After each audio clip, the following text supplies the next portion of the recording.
Hi friends, welcome to my YouTube channel Einstein Baba.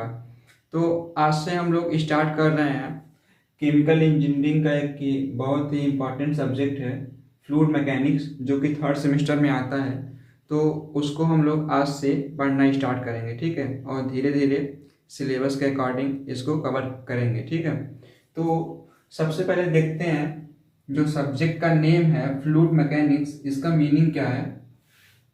तो जैसा कि आप लोग देख रहे हैं कि फ्लूइड मैकेनिक्स जो है दो वर्ड से मिलकर बना हुआ है, fluid and mechanics, fluid mechanics, ठीक है। तो सबसे पहले देखते हैं फ्लूइड का मतलब क्या होता है, उसके बाद देखेंगे मैकेनिक्स, उसके बाद दोनों को कंबाइन करेंगे हम लोग, तो फिर देखेंगे फ्लूइड मैकेनिक्स का मतलब क्या है, ठीक है। जो क्योंकि ये बहुत ही इंपॉर्टेंट है, जो हम लोग सब्जेक्ट पढ़ रहे हैं उसका मतलब पता होना चाहिए। तो सबसे पहले हम लोग फ्लूइड देखते हैं, ठीक है। तो फ्लूइड को देखने से पहले सबसे पहले हम लोग देखते हैं, थोड़ा सा ब्रीफ में देखेंगे सबस्टेंस, पदार्थ, ठीक है। जैसा कि आप लोग पिछली कक्षाओं में पढ़े होंगे कि सबस्टेंस जो होता है मेनली तीन तरह के सबस्टेंस होते हैं, सॉलिड, लिक्विड एंड गैस, ठीक है। मेनली तीन तरह के सबस्टेंस होते हैं, सॉलिड, लिक्विड, गैस, ठीक है। सबस्टेंस क्या होते हैं?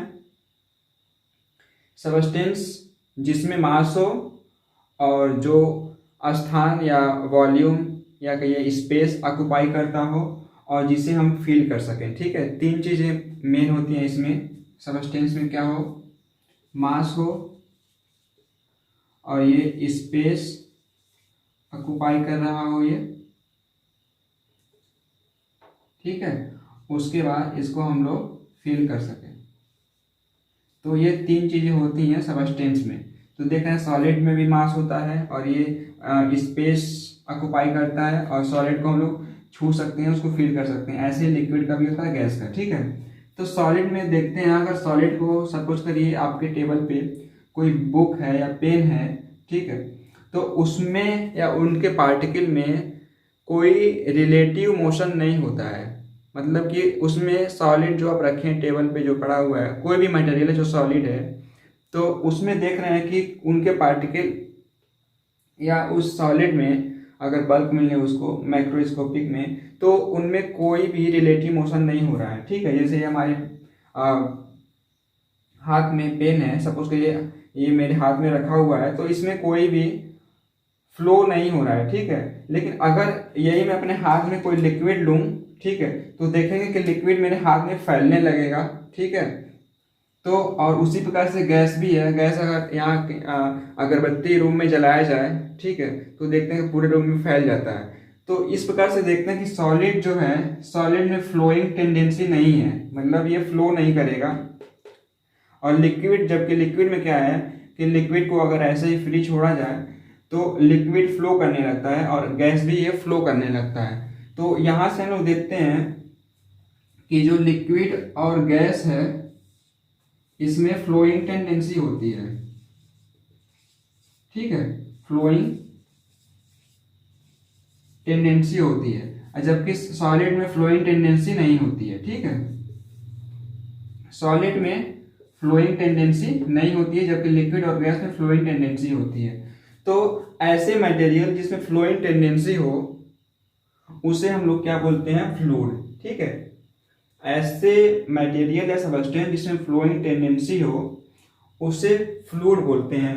और इसके साथ ही लिक्विड या गैस या इन दोनों को एक साथ फ्लूइड बोलें तो फ्लूइड में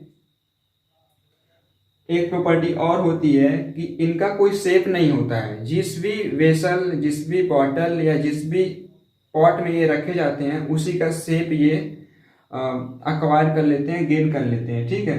तो देख रहे हैं कि जो लिक्विड एंड गैस या इनको दोनों को एक साथ लेके बोले तो उन फ्लूइड, तो इसमें दो चीजें आ रही हैं। पहला क्या है, फ्लोइंग टेंडेंसी, फ्लोइंग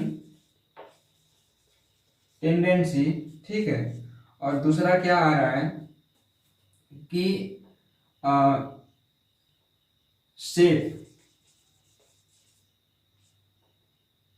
शेप इनका कोई शेप नहीं होता है। जिस बर्तन में रखे जाते हैं उनका शेप सर्टेन शेप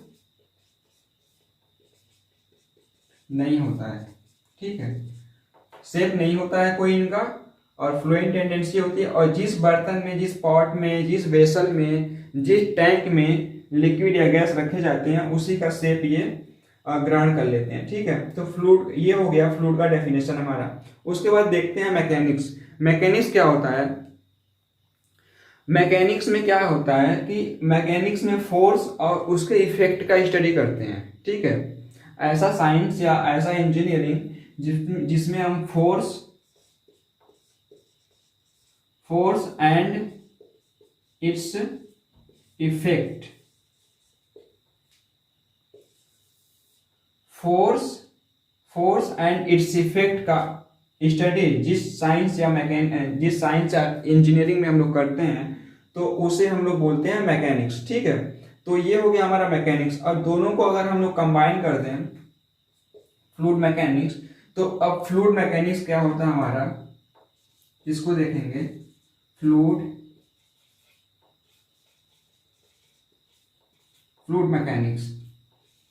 मैकेनिक्स क्या है? अब तो आपको फ्लूइड का डेफिनेशन मालूम हो गया, फ्लूइड क्या है। उसके बाद मैकेनिक्स का डेफिनेशन या मैकेनिक्स का मतलब मालूम हो गया। तो अब देखते हैं हम लोग फ्लूइड मैकेनिक्स, जो हमारा सब्जेक्ट नेम है, जो हमारा सब्जेक्ट है, जो कि 3rd सेमेस्टर में है, उसके बारे में देखेंगे कि फ्लूइड मैकेनिक्स क्या है। तो फ्लूइड मैकेनिक्स में फ्लूइड के ऊपर या फ्लूइड पर फोर्स और उसके इफेक्ट का स्टडी जिस इंजीनियरिंग ब्रांच में हम लोग करते हैं उसे हम लोग फ्लूइड मैकेनिक्स बोलते हैं, ठीक है। या इंजीनियरिंग की वह ब्रांच जिसके अंतर्गत हम फ्लूइड पर फोर्स और उसके इफेक्ट का स्टडी करें तो उसको हम लोग बोलते हैं फ्लूइड मैकेनिक्स, ठीक है। तो ये हो गया फ्लूइड मैकेनिक्स। अब फ्लूइड मैकेनिक्स को 2 पार्ट में डिवाइड किया गया है, इसको सब कैटेगराइज किया गया है। पहला है फ्लूइड स्टैटिक और फ्लूइड डायनामिक्स। फ्लूइड स्टैटिक्स और दूसरा है फ्लूइड डायनामिक्स, ठीक है। तो फ्लूइड स्टैटिक्स क्या है? स्टैटिक्स जो वर्ड है इससे आपको कुछ समझ आ रहा होगा। स्टैटिक्स मीन्स स्थिर, ठीक है। मतलब ऐसा फ्लूइड जो स्थिर हो। सपोज करिए कोई टैंक है, जैसे घरों में पानी वाला टंकी होता है, उसमें पानी भरा हुआ है ऐसे, ठीक है। तो इसमें कोई मूवमेंट नहीं हो रहा है जहां तक इसका लेवल है। सपोज करिए पूरा टंकी भरा हुआ है तो इसमें कोई भी रिलेटिव मोशन नहीं हो रहा है। मतलब इसमें जो लिक्विड के पार्टिकल हैं उनमें आपस में कोई रिलेटिव मोशन नहीं हो रहा है, ठीक है। इसमें कोई फ्लो नहीं है, स्थिर है। तो ऐसे किसी फ्लूइड का अगर स्टडी करना हो तो वो हम फ्लूइड स्टैटिक्स में करते हैं, ठीक है।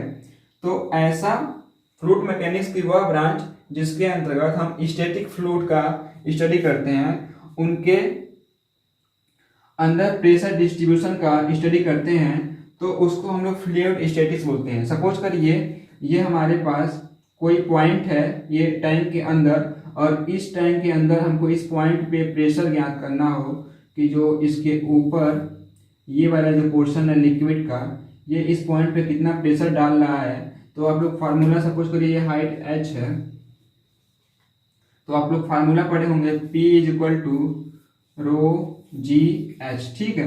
रो क्या है? लिक्विड की डेंसिटी है, g ग्रेविटेशनल कांस्टेंट है, और h ये लिक्विड कॉलम की हाइट है, ठीक है। तो अगर हमको इस पॉइंट पे हमको प्रेशर ज्ञात करना हो तो वो हम P = ρ/g/h से ज्ञात करते हैं। तो ऐसी चीजों का हम लोग जो अध्ययन करते हैं, सपोज करिए यही पॉइंट यहाँ पे कहीं हो, तो इस पॉइंट का जो हाइट है इस कॉलम से, ये मान लीजिए h1 है यहाँ तक, तो यहाँ पे h1 हो जाएगा। मतलब इस पॉइंट पे ρ/g/h1 प्रेशर लगेगा। तो ऐसे किसी चीज का अगर हम, ऐसे सिस्टम का हम लोग अगर स्टडी कर रहे हैं तो वो फ्लूइड स्टैटिक्स के अंतर्गत आता है। ठीक है, अब हम देखते हैं फ्लूइड डायनामिक्स। फ्लूइड डायनामिक्स में किसी फ्लोइंग फ्लूइड का स्टडी करते हैं। फ्लोइंग फ्लूइड पे किसी फोर्स का क्या इफेक्ट है, तो उसका हम लोग स्टडी करते हैं फ्लूइड डायनामिक्स के अंदर। सपोज करिए ये कोई पाइपलाइन है या ट्यूब है, ठीक है, और इसके अंदर से कोई फ्लूइड फ्लो कर रहा है। फ्लूइड मतलब लिक्विड या गैस। जब भी कोई भी फ्लूइड कहीं भी हो, चाहे किताब में आए चाहे कोई बोले आपसे, तो फ्लूइड का मतलब लिक्विड या गैस दोनों होंगे। ठीक है, तो सपोज करिए कोई फ्लूइड इस पाइप के थ्रू फ्लो हो रहा है, तो इसमें क्या है, मोशन है। ठीक है, तो अगर इस कंडीशन में हमको इस फ्लूइड का स्टडी करना हो, इस फ्लूइड के बारे में ज्ञात करना हो, या हमको प्रेशर डिफरेंस ज्ञात करना हो, या इसका वेलोसिटी ज्ञात करना हो, डेल्टा पी ज्ञात करना हो किसी दो पॉइंट के बीच में, तो ये सब चीजें जो हम लोग स्टडी करते हैं वो फ्लूइड डायनामिक्स में करते हैं। या फिर जो सरफेस पे फ्रिक्शन कितना लग रहा है, जो इसका ट्यूब का वॉल है उसका फ्लो होने की वजह से जो फ्रिक्शन लग रहा है, इन सारी चीज़ों का जो हम लोग स्टडी करते हैं वो फ्लूइड डायनामिक्स में करते हैं। ठीक है, तो इस प्रकार से हम लोग देखें फ्लूइड मैकेनिक्स का जो इंट्रोडक्शन वाला चैप्टर है, फ्लूइड क्या है उसको हम लोग देख लिए, और मैकेनिक्स क्या है उसको देख लिए, दोनों को कंबाइन करके फ्लूइड मैकेनिक्स क्या है उसको देख लिए। फ्लूइड मैकेनिक्स का दो ब्रांच है, फ्लूइड स्टैटिक्स और फ्लूइड डायनामिक्स, उसको देख लिए। ठीक है, तो उम्मीद करता हूँ ये सारी चीज़ें आप लोग को क्लियर हो गई होंगी।